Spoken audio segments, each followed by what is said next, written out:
William, né, pessoal de Araraquara que está em casa aí, recebendo aqui com muita honra Antônio Carneiro, né? Já dissemos aqui na abertura, nascido no Brasil, carioca da gema, né? Aí foi para Portugal, está em Portugal hoje, mas só que ele tem uma paixão, né? Ele é afeano, né? De coração, torcedor aí, acompanha tudo, sabe tudo da Ferroviária e está passando uma temporada aqui em Araraquara, trazendo os livros, né, que ele já escreveu, foram mais de... São 19 livros, né, Antônio? Prazer ter aqui conosco. 9 livros, né? E, inclusive um especificamente sobre a Ferroviária, né? Já tem essa paixão pela... Exatamente. Bom, isso... Eu devo dizer o seguinte, inicialmente, bom dia, William, bom dia, Luiz, bom dia para os senhores telespectadores. É um grande prazer e uma grande honra estar aqui na cidade de Araraquara, ainda mais na televisão, né? Qualquer dia eu vou ficar famoso aqui, né? Já está, de agora em diante já está. Já estou famoso, Vamos até me parar na rua aí para pedir autógrafo. É possível, hein? Rapaz. Ora bem, mas eu comecei a torcer para a Ferroviária exatamente em 1955. Tinha eu 9 anos de idade. E eu nem nasci.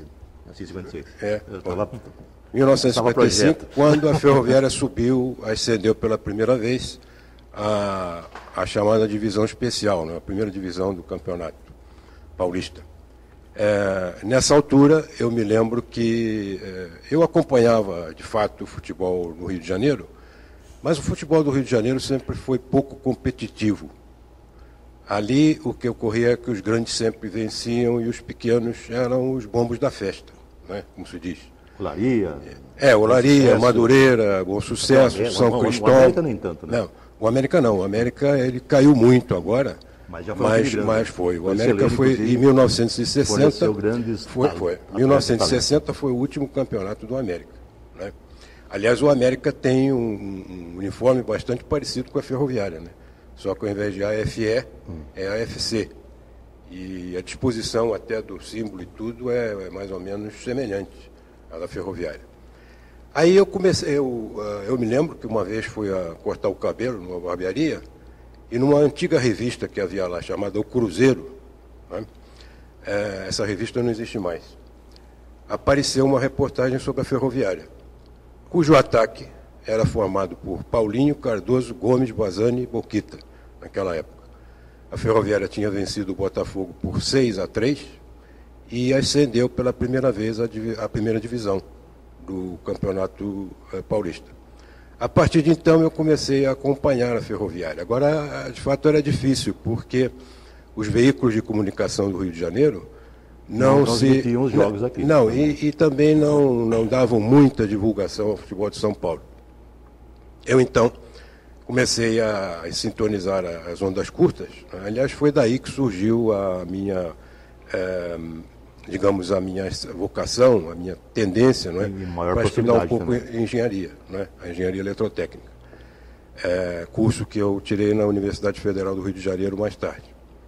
E então, lá para as tantas, isso lá pelos idos de 1959, quando a Ferroviária fez, na minha opinião, a sua melhor campanha em toda a sua história, chegou em terceiro lugar, não é? E eu acho que chegou em terceiro quando devia até ter ganho, até disputado as finais.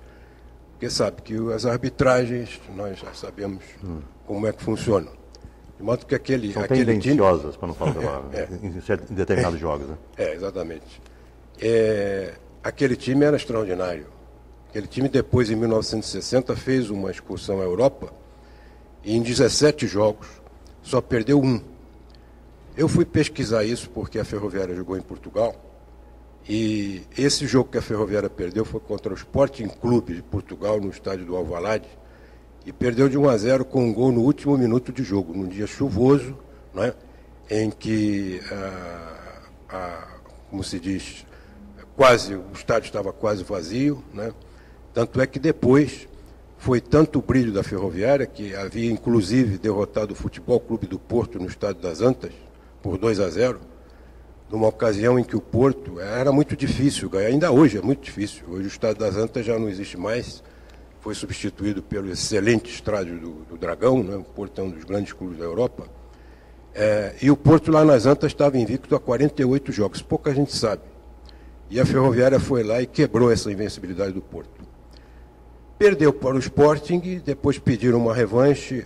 Nesse jogo a Ferroviária empatou, mas o que eu quero ressaltar é que em 17 jogos a Ferroviária só perdeu um, excursionando pela Europa e pela África. Né? Empatou inclusive com o Atlético de Madrid, que havia sido campeão da Espanha naquele ano. Né? Agora eu pergunto uma coisa: se hoje em dia a Ferroviária tivesse aquele time, cujo ataque era formado com algumas variações, evidentemente, por Faustino, Dudu, Baiano, Bazani e Beni, né? Tinha um meio de campo com o Dirceu, também tinha Antoninho, tinha Cardarelli, Rodrigues. Rodrigues foi reconhecido pelo Pelé um dos melhores marcadores que ele teve, que ele encontrou pela frente. Né? O nosso goleiro era o Rosan. Aí eu pergunto o seguinte: se a Ferroviária tivesse hoje aquele time, quanto é que valeriam esses jogadores no mercado internacional? O Pato, que é o Pato, que aquilo lá está valendo 40. O Pato Quaquá. Veio para o Corinthians por 40 milhões, né? Não, Cristiano Ronaldo, por exemplo, foi vendido por 92 milhões de euros. De euros, né? Multiplica por 3. Por 3, 270 milhões. Quer dizer, na realidade, essa foi a transação mais cara do futebol mundial. Mas dá para ter uma ideia, não é? E quais foram os jogos que você já assistiu da Ferroviária? Quantas vezes você saiu do Rio para vir? Muitas vezes. Eu me lembro que já nos anos 70 que eu comecei a fazer isso, que eu era muito novo, né? Eu nasci em 1946, não sou Então, em 55 você tinha 19 anos? Você foi mais ou menos quando eu comecei a viajar, né? Mas antes disso, eu começara a me corresponder com a Rádio Cultura, de Araraquara, pela faixa das ondas tropicais, 3.365 kHz. Né? E fiz amizade com o pessoal, o Marcondes Machado, o meu grande amigo Wilson Luiz. Né? Pai do Weasley. Pai do Weasley. Wilson Silveira Luiz. Que trabalhou com a gente. Que eu chamo de o decano dos radialistas, né, da cidade. Hoje ele é bochofe lá. É bochofe, eu sei. Ele é mulher dele. Eu sei. Eu estive com ele agora, recentemente, né, anteontem, coisa assim. Ora bem, então o José Roberto Fernandes, né, que eu reputo sujeito extraordinário, porque é o grande entusiasta, né, que tem mantido... Apaixonadíssimo pela Ferroviária. Ele tem, uma vez eu vim aqui... Ninguém lá na qual sofre menos, né, do que... Sofre mais do que o Zé Roberto Fernandes com a situação da Ferroviária. Eu vim encontrar o Zé Roberto Fernandes aqui em 2004, que eu vim aqui passar férias, eu já estava em Portugal, estou em Portugal há 19 anos. Né? E fui assistir a um jogo da Ferroviária em São Paulo, em Barueri, no antigo estádio do Grêmio, Barueri. E o Zé Roberto Fernandes estava lá, a Ferroviária estava na B1, ou seja, na 4ª divisão. Né? E o Barueri também, mas o Barueri era um clube recente, né? Tinha adentrado na disputa dos campeonatos paulistas recentemente. E a Ferroviária estava lá, coitada, na 4ª divisão. E ele lá. E o Zé Roberto Fernandes lá não deixou nunca de acompanhar, eu digo sempre, foi sempre o elo de ligação entre mim, né, e a Ferroviária. Agora a gente tem computador, eu inclusive, eu tenho mais de 400 sonetos feitos para a Ferroviária. Você os escreve no computador? Sim. Hoje? É interessante que eu vejo o jogo lá em Portugal pela internet, né? Ainda não está muito boa a recepção, né? De vez em quando para e tal. Como é que está a banda lá em Portugal? É larga? Banda larga. É mais larga que o Brasil. É mais veloz. Bem mais larga. Aqui quem consegue é largo. É verdade. É verdade. Mas mesmo assim, nós temos uma certa dificuldade, mas é possível visualizar os jogos e ter uma boa ideia. E depois eu escrevo uma crônica no meu blog, não é? Que é o www.poemafiano.blog.com. Né? E há também um outro site que contém, esse é um favor inestimável que me prestou um outro grande entusiasta da Ferroviária, que é o Paulinho Vidal, que mora em São Paulo, que tem um blog Afenet, www.afenet.com.br. Você viu a força da Ferroviária? A marca dela? Não, é verdade. Impressionante. A ponto de uma pessoa morar em Portugal, tem um blog lá referindo-se às coisas da ferroviária. Não, e não é só isso, não é só isso. Eu fiz uma crônica, que inclusive foi publicada no site oficial da Ferroviária, na qual eu descrevo como, quando eu cheguei em Portugal, em Lisboa, isso em 1900... Você foi fazer o quê em Portugal? Eu sou engenheiro eletrotécnico, fui convidado para... Aí você foi dar aulas. Sim, primeiramente fui trabalhar como consultor de um empreiteiro de obras públicas. E, posteriormente, como eu sempre dei aulas, sempre gostei de dar aulas, passei a dar aulas lá em Portugal, na rede oficial, dei aulas também no Instituto Superior de Engenharia do Porto, numa fase inicial, e depois passei para, como eu disse, a rede oficial de ensino, né? Onde eu lecionei nas escolas profissionais, nas escolas técnicas profissionais, isso no norte de Portugal, que eu moro no norte de Portugal. Eu moro em Vila Nova de Gaia. Porque houve uma época, não sei se está ainda, tem uma certa reserva dos portugueses como profissionais, né? Eu nunca tive esse problema. Não, nunca tive esse problema. Inclusive, quando eu cheguei lá, eu tive que fazer o reconhecimento do meu diploma, não é?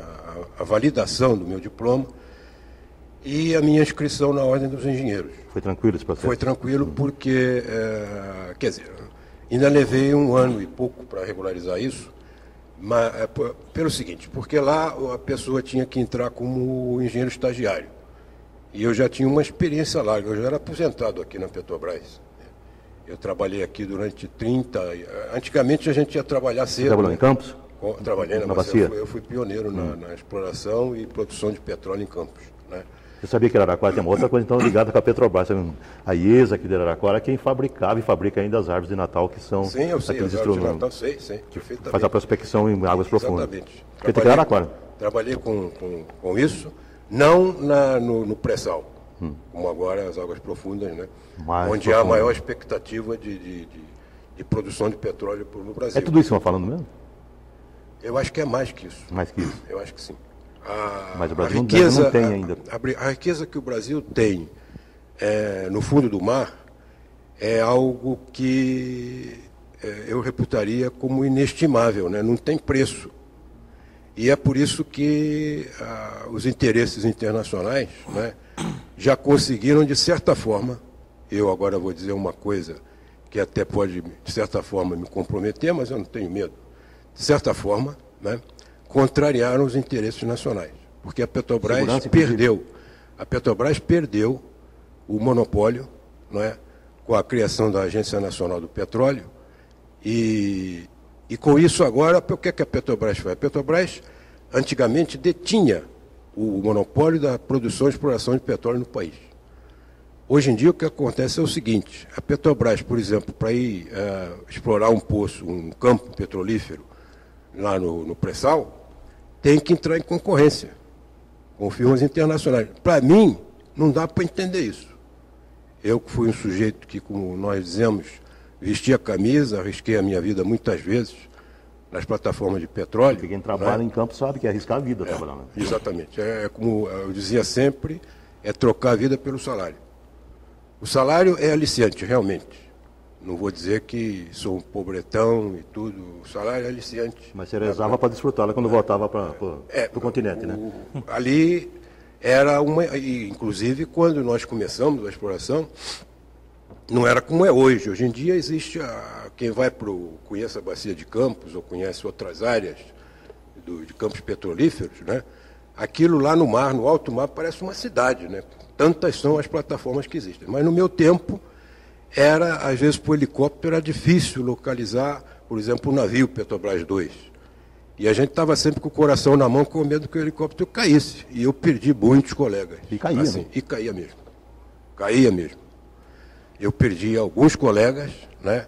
Aliás, hoje em dia, mesmo em Portugal, às vezes tive a oportunidade de dar algumas palestras sobre isso, sobre a exploração e produção de petróleo no Brasil. E sempre eu presto uma homenagem, peço 1 minuto de silêncio, antes de começar a palestra, pelos meus colegas, ou por todos os colegas, não só os meus, você acha que essa questão do petróleo, também a água no Brasil, são questões até que implicam em segurança nacional? Acho, não tenho certeza. Porque imagine uma coisa, hoje a bacia hidrográfica do país, do Brasil, representa mais ou menos 20% do total de água doce que há no mundo. Quando acabar a água, quando a água começar a escassear, esses países não vão deixar, não vão pensar assim, olha, deixa a água lá para os brasileiros beberem e tudo, né? Eu não sei se isso vai acontecer. Eu acho que não.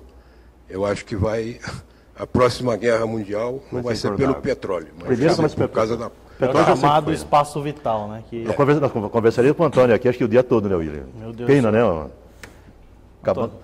Muito obrigado. Vamos conversar um pouquinho mais, só para falar desse livro aqui. Tem que falar dos livros. Dos livros, né? Tem um livro de Boccagi, né? Que é um escritor português, e aqui no Brasil o pessoal associa o Boccagi com piada de salão, né? Não é isso? Não é só no Brasil, lá em Portugal também. O que eu acho que é uma grande injustiça, porque, na minha opinião, Boccagi foi, no caso Boccagi, foi o maior poeta da língua portuguesa. Maior que Camões ainda. Não é? Então, nesse livro... Camões? Mais Camões. Porque o Camões, em certos versos, né, capenga um pouco, né? Eu não quero criticar Camões, Deus me livre, né? Camões é o pai da língua, considerado, né? Mas o fato é que nós encontramos alguns versos de Camões com um certo equívoco da métrica. Mas Boccagi não. Aliás, de acordo com Olavo Bilac, o príncipe dos poetas brasileiros, né, o Boccagi foi o maior metrificador da língua portuguesa. Não é verdade? Então eu peguei aqui, para tentar limpar essa imagem do Boccagi, peguei 54 poemas dele, espiritualistas. Boccagi morreu em 1805. E o Livro dos Espíritos só foi escrito em, salvo erro, 1857. 50 anos antes, Boccagi já era um grande espiritualista. E eu então peguei 54 poemas dele e fiz a cada um deles uma réplica no mesmo estilo que eu escrevo, né? Identificando, pondo em evidência esse aspecto do Boccagi, que pouca gente conhece. Tem outra aqui, é a primeira biografia, né, feita no Brasil sobre Elvis. Sobre o Elvis. Essa não foi a primeira, é um livro anterior. Esse tem uma dedicatória especial para a Ferroviária. Aliás, todos eles mencionam a Ferroviária. Pode mostrar para o Rodrigo. Mas esse especificamente... Eu vi um símbolo da AF aí, eu falei, ué, a AF e o Elvis. Você me dizia que o Elvis meio que antevia já a morte dele? Que seria daquela forma e naquela época. Isso é uma conversa longa, né? Isso é um papo para muito tempo, né? Mas é verdade. O Elvis é um grande espiritualista também.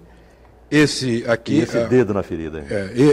Aqui no Boccagi, também nesse livro do Boccagi, eu faço uma menção ao blog, onde está também inserida a homenagem à Ferroviária. Olha aí. Todos os meus livros, todos eles... Você conviveu com o Mário Lago? Você conversou com o Mário Lago no Rio de Janeiro? Já, não? Não conheci Mário Lago. Não. Conheci da televisão, né? Mas não... E esse aqui, eu trouxe aqui apenas 3 dos meus 9 livros, né? São 5 livros na área literária, mais 4 técnicos, né?